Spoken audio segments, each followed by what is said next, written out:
पालक भी खा ली, बीटरूट जूस भी पी लिया, एबीसी जूस भी पी लिया और अनार भी बहुत सारे खा चुके हैं आप। ये वीडियो सिर्फ आयरन डेफिशिएंसी को दूर करने वाले लड्डू रेसिपी का वीडियो नहीं है, बट इस वीडियो में आप जानेंगे आपको आयरन डेफिशिएंसी क्यों है और उसको ठीक करने का सही तरीका क्या है। आप ये भी जानेंगे कि क्यों आयरन सप्लीमेंट्स लेने के बाद भी आपके आयरन लेवल्स अप नहीं हुए, और अगर आप अपनी आयरन डेफिशिएंसी को नेचुरली ठीक करना चाहते हैं, सप्लीमेंट्स के डिस्कम्फर्ट को नहीं सहना चाहते हैं, उस कॉन्स्टिपेशन को फेस नहीं करना चाहते हैं, तो ये वीडियो आपके लिए ही है।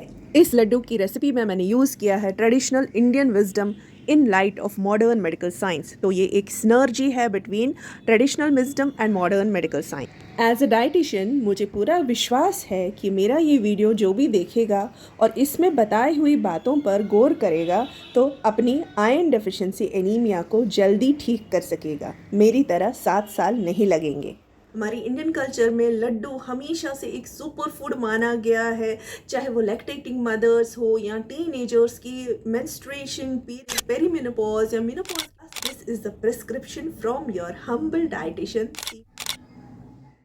तो वीडियो में आगे चलने से पहले अपनी डेली आयरन रिक्वायरमेंट्स को थोड़ा नोट कर लीजिए, अपनी नज़र दौड़ाइए आपकी एज कितनी है और आपकी आयरन रिक्वायरमेंट कितनी है। सब डिटेल्स इस चार्ट में हैं। यहाँ पे दिखा रहा है कि एक एवरेज इंडियन वुमन जो 55 kg की है उसकी डेली रिक्वायरमेंट ऑफ आयरन है 29 mg।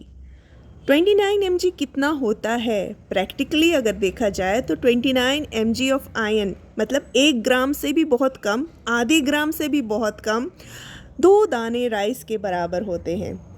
मगर कभी सोचा है ये 2 दाने राइस के बराबर का डेली रिक्वायरमेंट ऑफ आयरन भी हमको अवेलेबल नहीं हो पा रहा है और हमें आयरन डेफिशिएंसी एनीमिया हो जाता है। वाई? अगर आप वेजिटेरियन हैं, आयरन डेफिशिएंसी एनीमिया है, पालक भी खा ली, बीटरूट जूस भी पी लिया, एबीसी जूस भी पी लिया और अनार भी बहुत सारे खा चुके हैं आप, तो हो सकता है आपके फेरेटिन लेवल कम हो। फेरेटिन क्या है? Ferritin is the protein which stores your iron. ये ऐसे ही है जैसे आपके बैंक अकाउंट में पैसे जमा होते हैं। अगर बैंक में पैसे ही नहीं है तो एटीएम से क्या निकाल सकते हो आप, या किसी को कैसे ट्रांसफर कर सकते हो? तो फेरेटिन इज द प्रोटीन जो हमारी बॉडी में आयरन को स्टोर करता है, और जब हमारी बॉडी को आयरन की जरूरत पड़ती है तो वो रिलीज करता है। अच्छा, there is one more reason जिसकी वजह से आपकी आयरन डेफिशिएंसी एनीमिया फिक्स नहीं हो रहा है। See, all of you must have heard that we become what we eat, but कहानी यहाँ नहीं है। कहानी ये है we become what we absorb. तो अगर एब्जॉर्प्शन लेवल पे कोई प्रॉब्लम है तो तब भी हमारी जो आयरन डेफिशिएंसी एनीमिया है वो फिक्स नहीं हो सकती। तो एब्जॉर्प्शन कहाँ पे होती है? हमारी गट में, इंटेस्टाइन्स में। तो उसको भी फिक्स करना बहुत ज़रूरी है। पहले गट की हीलिंग करना है और उसके बाद अपने डाइट में प्रोटीन को माइंडफुली इंक्लूड करना है। तो क्या समझे आप? आयरन डेफिशिएंसी एनीमिया को फिक्स करने के लिए सबसे पहले प्रोटीन डेफिशिएंसी को फिक्स करना है और नंबर 2 हमारी गट हेल्थ पे भी काम करना है। तो if you are a vegetarian struggling with iron deficiency anaemia, look at your ferritin levels, अपना ब्लड टेस्ट कराएं, फेरेटिन लेवल्स जानें। अगर वो 30 से कम है तो you need to watch this video. तो आपकी फेरेटिन यानी कि आपकी मोबाइल की बैटरी ही चार्ज नहीं हो रही है, उसको चार्ज करो with protein and proper gut healing protocol. और अगर आप नॉन वेजिटेरियन हैं और आपकी डाइट में ऑलरेडी फिश, चिकन, एग सब कुछ है और तब भी आपके फेरेटिन लेवल्स कम हैं तो भैया गट हेल्थ में इशू है। तो ना आप डाइटरी आयरन को एब्जॉर्ब कर पाएंगे और ना ही सप्लीमेंट्स को। तो बात सिर्फ इतनी सी नहीं है कि आपके मील्स आयरन रिच होने चाहिए। बात ये भी है कि कौन सी कम्बिनेशन फॉलो करके आप मैक्सिमम बेनिफिट्स ले सकते हैं, मैक्सिमम एब्जॉर्प्शन और मैक्सिमम बायो अवेलेबल करवा सकते हैं अपने आयरन रिच मील को। वेजिटेरियंस को आयरन डेफिशिएंसी एनीमिया की प्रॉब्लम ज़्यादा फेस करनी पड़ती है क्योंकि वेजिटेरियन आयरन जो है that is non haem iron, उसकी बायो अवेलेबिलिटी हमारे शरीर में बहुत कम होती है as compared to the non vegetarian meal. और जब आपका गोल होता है वेजिटेरियन मील से आयरन की एब्जॉर्प्शन का, तो आपको अपने कैल्शियम रिच डेयरी प्रोडक्ट्स को अपने आयरन रिच मील से सेपरेट करना पड़ता है, क्योंकि हमारी बॉडी में आयरन और कैल्शियम के जो एब्जॉर्प्शन की पाथवेज है वो सेम होते हैं। तो चलिए अब स्टेप बाय स्टेप प्रोसेस से हम समझते हैं कि कैसे हम ये वेजिटेरियन आयरन बॉम्ब लड्डू बना सकते हैं विद प्रॉपर कम्बिनेशंस और स्ट्रैटेजी हमको क्या फॉलो करनी चाहिए सो दैट इनमें जो आयरन है, प्रोटीन है, वो हमको एब्जॉर्ब हो जाए। ऐसे तो सबको मालूम है कि हलीम सीड्स या ऑलिव सीड्स आयरन का एक बहुत अच्छा सोर्स है, बट सेम प्रॉब्लम ये नॉन हीम आयन है और इसकी बायो अवेलेबिलिटी बहुत कम होती है, मतलब हमारे शरीर में एब्जॉर्ब नहीं हो पाता है। 100 ग्राम हलीम सीड्स में 100 mg आयन होता है। Isn't it amazing?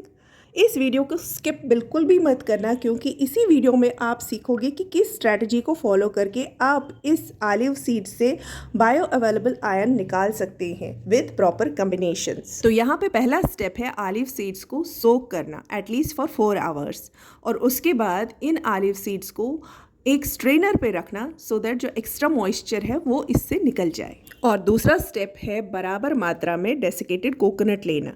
कोकोनट यहाँ पे प्रोवाइड करेगा healthy fat, healthy medium to absorb fat soluble vitamins and minerals, और साथ ही प्रोवाइड करेगा लॉरिक एसिड। अभी तक तो रेसिपी बहुत ज़्यादा ट्रेडिशनल ही लग रही है। यहाँ पे कोकोनट को भी हम रोस्ट करेंगे सो दैट इससे भी एक्स्ट्रा मॉइस्चर निकल जाए। नेक्स्ट स्टेप हम इस रेसिपी में जो यूज़ करने वाले हैं दैट इज़ घी। 2 से 3 चम्मच घी से अबाउट 15 ग्राम्स। तो यहाँ पे घी का काम क्या है, ये जो हमने ऑलिव सीड्स रखे थे उनको हल्का सा रोस्ट करना, जिससे उसकी शेल्फ लाइफ भी बढ़ जाएगी और इन लड्डू को बाइंड करने का एक मीडियम मिलेगा। इस पूरी रेसिपी में ओवरऑल हेल्दी फैट्स ऐड हो जाएंगे। वेजिटेरियंस को अपनी न्यूट्रिएंट डेंस वेजिटेरियन मील्स से एक और चैलेंज का सामना करना पड़ता है, and that is anti nutrient phytic acid. हर एक वेजिटेरियन मील में सीड्स हो, नट्स हो, ग्रेन्स हो, उनमें एंटी न्यूट्रिएंट्स होते हैं। वो भी एक पर्पज़ के लिए होते हैं, वो मैं किसी और वीडियो में आपको समझाऊंगी, बट उसको निकालना या रिलीज़ करना बहुत ज़रूरी है। तो जब हम घी में रोस्ट करते हैं या ड्राई रोस्ट करते हैं, सोक करते हैं, तो वो एंटी न्यूट्रिएंट्स रिलीज़ हो जाते हैं। अब हम इस रेसिपी में जान डालने के लिए सॉफ्ट पेटेड डेट्स का यूज़ करेंगे। You can use same amount of dates, और आप अपनी श्रद्धा अनुसार भी डाल सकते हैं या डबल द अमाउंट भी कर सकते हैं। Dates are hair for another purpose. Dates से आपके हेयर फॉलिकल्स भी स्टिमुलेट होते हैं, एनर्जी का बहुत अच्छा सोर्स है, सॉल्युबल डाइटरी फाइबर का भी सोर्स है। तो कंटिन्यू विद द डेट्स। अभी तक ये रेसिपी बिल्कुल ट्रेडिशनल वे से जा रही है। हमारी ट्रेडिशनल रेसिपीज़ किसी से कम नहीं है, वो विजडम से भरपूर है। बट अब हम इस रेसिपी में आगे डालेंगे न्यूट्रिशनल साइंस और न्यूट्रिशनल बायोकेमिस्ट्री, जिससे इसमें छुपा हुआ आयरन को हम अनलॉक कर सकते हैं, हाईली बायो अवेलेबल बना सकते हैं आयरन डेफिशिएंसी एनीमिया को कॉम्बैट करने के लिए। तो इस वीडियो को एंड तक ध्यान से देखिए और साथ ही साथ इसमें दिए गए सारे इंग्रेडिएंट्स को कॉपी और पेन लेके नोट करते जाइए। इस आयरन बूस्टिंग लड्डू की रेसिपी में अब हम यूज़ करेंगे पम्पकिन सीड्स। पम्पकिन सीड्स बहुत अच्छा सोर्स है आयरन का और प्रोटीन का। ये प्रोटीन का कंप्लीट सोर्स है। सभी 9 के 9 एमिनो एसिड्स इसमें प्रेजेंट होते हैं। तो यहाँ पे आप अपनी आयरन डेफिशिएंसी के साथ साथ प्रोटीन डेफिशिएंसी को भी कम्बैट कर पाएंगे। साथ ही हाई जिंक होने के कारण हेयर फॉल अरेस्ट करने के लिए भी क्रूशल है। अब हम इस रेसिपी में 2 क्रूशल आइटम्स डालेंगे, एक जो मैंने लिया है ट्रेडिशनल विजडम से और दूसरा बायोकेमिस्ट्री से। दिस इज़ आंवला पाउडर एंड इलायची पाउडर। आंवला पाउडर यहाँ पे कैटलिस्ट का काम करेगा, विटामिन सी का सोर्स बनेगा जो आयरन की एब्जॉर्प्शन में हेल्प करता है। इलायची पाउडर यहाँ पे काम करेगा डाइजेशन को इम्प्रूव करने के लिए। तो दोनों को स्किप बिल्कुल मत करना, नहीं तो आपका जो ये आयरन लड्डू है ये आयरन बॉम्ब नहीं बन सकता है। अगर आप नॉन वेजिटेरियन हैं, एग्स, चिकन, फिश खा सकते हैं, तो रोज़ अपनी डाइट में इन सोर्सेज ऑफ आयरन और प्रोटीन को ऐड करें। एक बैलेंस्ड मील लें, अपनी प्रोटीन के सोर्सेज को अपने तीनों मील टाइम्स में डिस्ट्रीब्यूट करें, रोटेशन में ये चीज़ों का अपनी डाइट में लें। और अगर आपको कोई गट हेल्थ से रिलेटेड इशू है तो मिलेट अम्बली को लेकर आप अपनी गट हेल्थ को भी इम्प्रूव कर सकते हैं। और अगर आप वेजिटेरियन है, प्योर वेजिटेरियन है, तो ये रेसिपी आपके लिए अभी इनकम्प्लीट है। अभी आगे आपको इसमें और कुछ चीज़ें ऐड करनी पड़ेंगी, please note it down. Pure vegetarians के लिए एक बहुत बड़ा चैलेंज है अपनी डाइट में प्रोटीन की रिक्वायरमेंट को पूरा करना और आयरन की डेफिशिएंसी को दूर करना। मैंने इस रेसिपी में कोशिश की है कि मैं एक बैलेंस बनाऊं सो दैट आप अगर वेजिटेरियन है और आयरन डेफिशिएंसी है, साथ ही आपको प्रोटीन की भी कमी है, तो ये एक कंप्लीट मील आपके लिए बन जाए। चाहे इवनिंग स्नैक्स में ले या मॉर्निंग में आप इसको एज अ ब्रेकफास्ट भी ले सकते हैं। But remember to keep your caffeine tea वो थोड़ा सा अलग रखें, क्योंकि tea and coffee inhibits the absorption of iron in your food. चाय और कॉफ़ी का सेवन ना करें। अभी तक आपने नोटिस कर ही लिया होगा कि we have added roasted and coarsely ground hemp seeds in this recipe. Hemp seeds protein का एक कंप्लीट सोर्स है। 100 ग्राम हेम्प सीड्स में 31.5 ग्राम प्रोटीन होता है, मतलब आपके चिकन और फिश से भी ज़्यादा। बट 100 ग्राम हेम्प सीड्स हम एक बार में खा नहीं सकते हैं।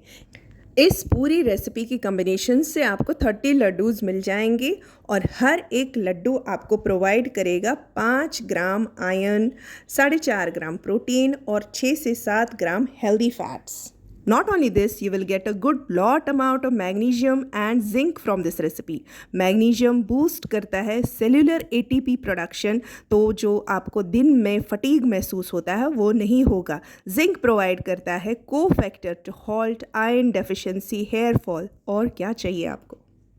और इसी लड्डू के मिक्सचर में अगर मैं थोड़ा सा शतावरी का चूर्ण मिला लूं तो ये पेरीमेनोपॉजल वुमन के लिए, जिनको मूड स्विंग्स है, हॉट फ्लैशेस है, उनके लिए बेनिफिशियल होगा। शतावरी आपको खानी है कि नहीं खानी है, आप किसी आयुर्वेदिक प्रैक्टिशनर से जरूर पूछें।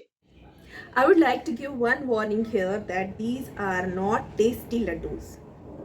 These do not taste so good और यमी। लड्डू सुनकर अगर आपके मुंह में पानी आ रहा है तो ये वो वाले लड्डू बिल्कुल भी नहीं है। These are not tasty, these are medicinal and you will get to taste a kind of metallic flavor in this because olive seeds are very rich in iron, तो वैसा फ्लेवर भी आएगा। आपने अगर इसमें शतावरी का यूज़ किया है तो उसका अपना फ्लेवर आएगा। And I have tried my best to add elaichi to mask the flavours. It's also there to help you digesting the laddu. Please note that iron deficiency anemia with low ferritin can cause a medical emergency. So seeking medical help is also very important. Be in touch with your physician, doctor, gynecologist so that he or she can rule out कि क्या असली reason है आपकी लो iron levels का। अगर आप लंबे समय से एंटी एसिड्स ले रहे हैं तो ये भी एक रीज़न हो सकता है कि आपको आयरन डेफिशिएंसी एनीमिया है। हमारे स्टमक की एसिडिटी हेल्प करती है हमारी डाइटरी आयरन को एब्जॉर्ब करने के लिए, तो एंटी एसिड्स को लेना बंद कीजिए या अपने गट हेल्थ को सुधारिए और अपने डॉक्टर को ज़रूर मेंशन करें कि आपको आयरन डेफिशिएंसी हो रही है।